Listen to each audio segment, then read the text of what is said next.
Hi, I'm Haley Rothstein, and for my New York Times article, I read The Myth of the Harmless Wrong by Kurt Gray that was published in January 30th, 2015.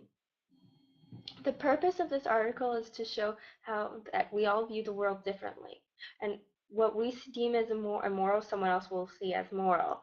And if we see something as immoral, we'll create a victim to something that probably doesn't even have a victim to make ourselves feel better. Um, when we create a victim, we feel that those victims are real. And for like gay marriage, which is a pretty big taboo thing going on right now, we see the children or the status of marriage as the victim that this immoral act of two men or two women getting together.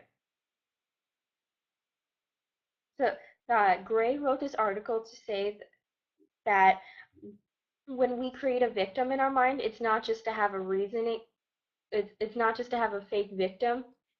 It's we actually deem the victim as real and that the immoral thing is hurting them. From reading this article, I have learned that we will make up a victim just to feel better about anything immoral. And what we consider immoral changes over the period of time. In the 19th century, people viewed masturbation as bad and immoral and killing to our children, as stated in the article. But nowadays, it's not as bad, just as gay marriage also stated in the article will probably be.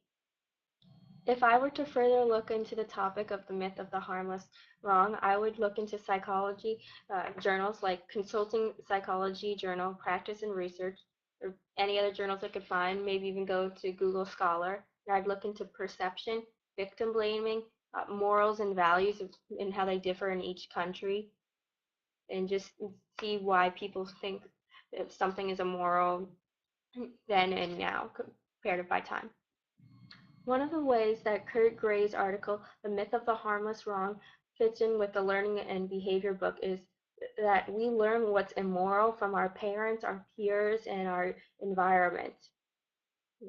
In the United States, marrying your cousin would be considered something immoral and looked down upon, but in other countries like India, that's not as big as a deal. We learn what we consider immoral from people here. So it's in the book how they talk about liberals and conservatives, how what they deem as immoral is different too. Yeah.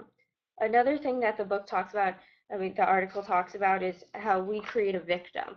And creating a victim has become a reflex in our mind. We create a victim so that it shows that that something immoral really did happen, that someone was hurt, and that it should be stopped. Yeah. A lot of things in the article could coincide with the book that we use in psychology class.